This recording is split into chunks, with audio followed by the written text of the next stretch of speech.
A very good morning, dear children. So, I am back with a poem. For today's session, we are going to complete the back exercise of our poem that we had started. How about a recap of poem and enjoy the singing? Yes, I'm sure you must be liking it. So, let us see. Now we have done the poem recitation. Let us sing the poem. Here on my bed, my limbs I lay. God grant me grace, my prayers to say. O God, preserve my mother dear in strength and health for many a year. And oh, preserve my father too, and may I pay him reverence due, and may I my best thoughts employ to be my parents' hope and joy. And oh, preserve my brothers both from evil doings and from sloth, and may we always love each other, our friends, our father, and our mother. And still, O Lord, to me impart an innocent and grateful heart, and after my last sleep I may awake to thy eternal day. So, did you enjoy the singing? Yes, I really enjoyed it. Please try and sing this poem. Definitely, you will enjoy all the more. You can even bring your own music and sing in your own way. Now, dear children, we have understood this poem completely, right? We have done this fully. Now, let us do the back exercise of the poem. So, we have the first question. Tick the correct option to complete the following sentences about the poem. Now, we have understood it word by word, so I'm sure you will be able to do it easily. So, let us see our number one. The poet prays to dash God or mother to preserve his mother or sister and give her joy or strength and health. Now tell me, dear children, the poet is praying to God or mother? You're right, the poet prays to God and to preserve his mother or sister. What was there in the first paragraph? It was mother, and give her joy or strength. We can anytime see our poem. See, it is written, preserve my mother dear in strength and health. So what should be the answer? Joy or strength? Yes, it should be strength. Now the poet prays that, number two is, the poet prays that he may pay his father love or reverence. Let us see again. And O preserve my father too, and may I pay him reverence due. So what should be the answer? Yes, it should be he may pay his father reverence. Okay. Like number three, like any other child, the poet wants to be his parents' hope or despair. Now, dear children, despair means sadness. And pride or shame. Now, these are opposite words. Pride is opposite of shame Hope is opposite of despair. So you tell me, what did he want to say? See, it's written, to be my parents, hope and joy. So the answer should be, the poet wants to be his parents. Yes, hope. And pride or shame. Now there is no mention of it in the poem. But you should understand that should you be the pride of your parents or shame to them?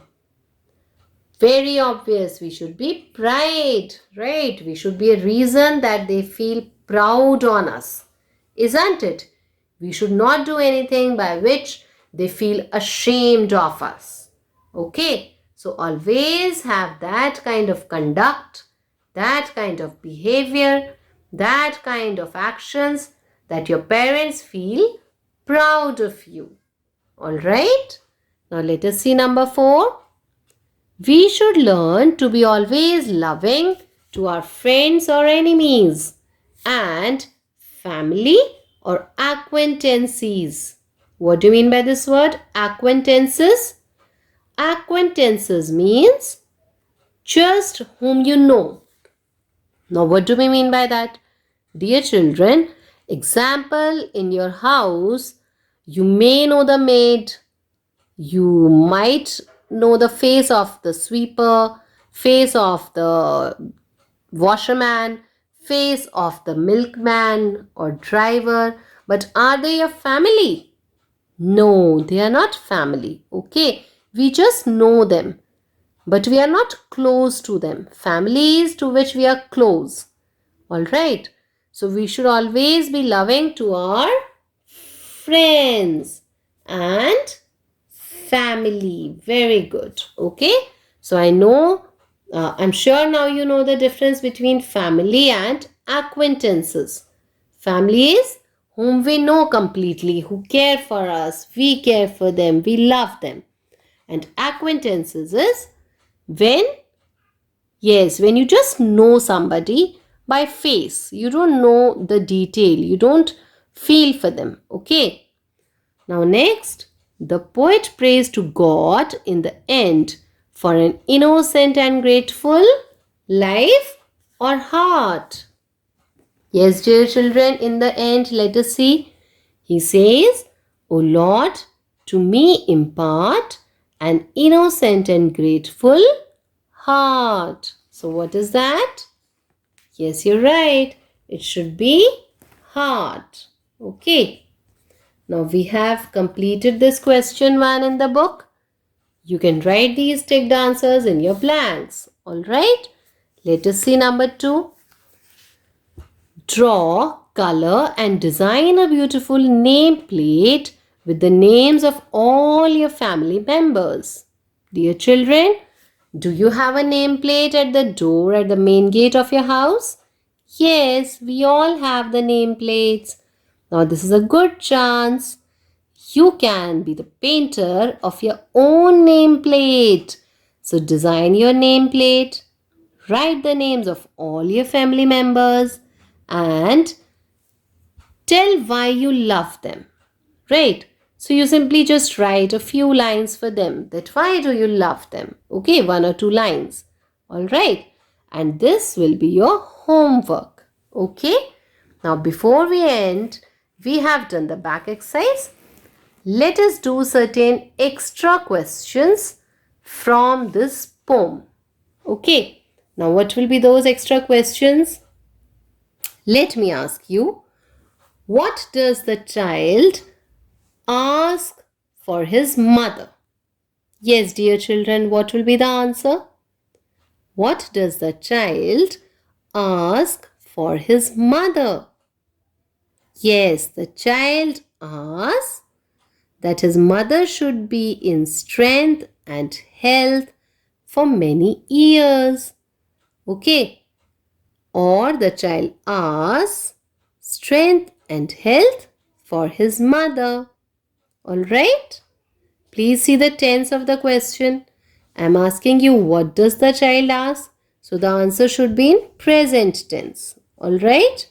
And you are going to write them in your English notebook. Next question for you is, what does the child ask for his father? Yes, the child asks that he may pay his father due reverence. Alright? The child asks that he may pay his father due reverence. Okay? Third question for you is, what does the child ask for his brothers? Yes, dear children, what does the child ask for his brothers? Yes, the answer is the child asks that his brothers should be preserved from evil doings and from sloth. Or the child asks the God to preserve his brothers from evil doings and from sloth. Very good. Now, what does the child ask for himself? Yes, the child asks for an innocent and grateful heart for himself. Okay? The child asks for an innocent and grateful heart for himself. Now you have, so we did the 4 main questions from this poem. Now the next question which you are going to do is, pick up any 4 pairs of rhyming words from the poem. You remember? We have done so many pairs of rhyming words. So now you are going to write any 4 pairs of rhyming words from this poem. Alright? Yes, dear children, this is very simple for you. Yes, we have done it. It can be lay, say, number 1, dear, ear, number 2, to, due, number 3, employ, joy, number 4, both, sloth, number 5, other, mother, number 6, impart, heart, number 7, may, day, number 8. So we have 8 pairs of rhyming words in this poem. So you can write any 4 pairs for yourself. Alright? Yes.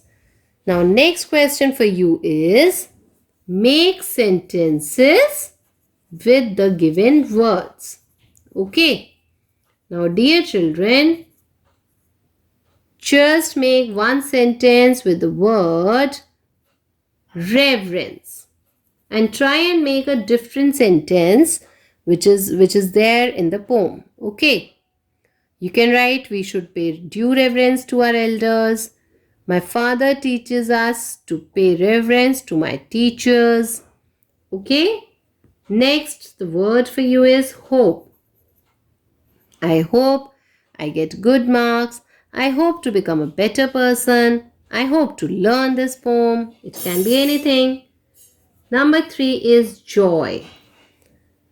I am full of joy as I have got a little brother. Right? We should be full of joy when we do good things. Okay? And the last word for you is, yes, what word should I give? Let it be grateful.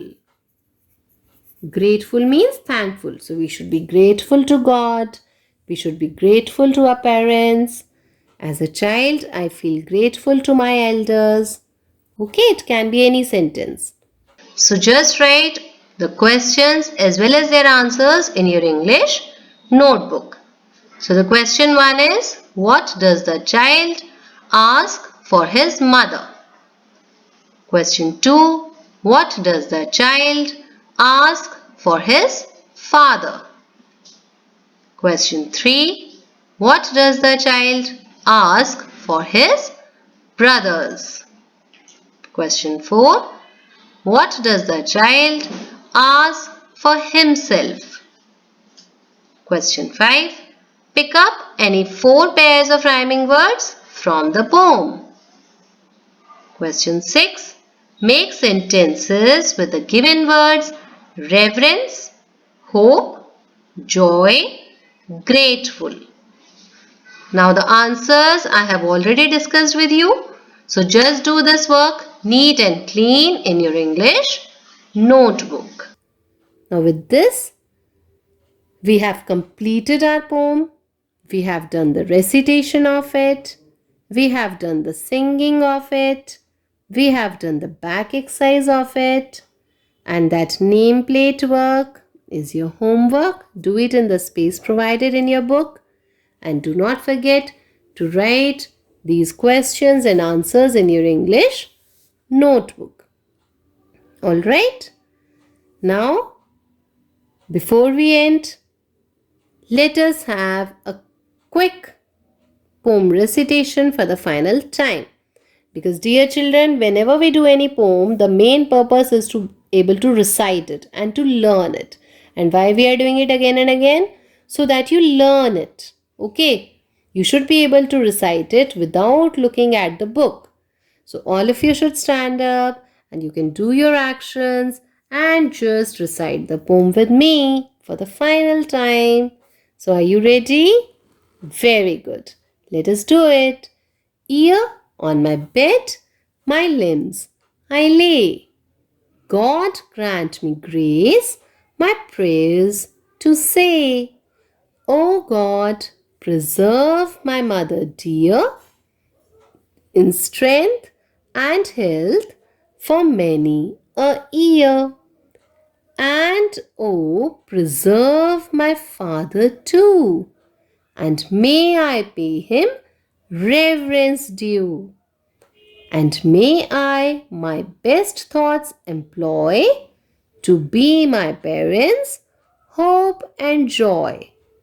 And oh, preserve my brothers both from evil doings and from sloth.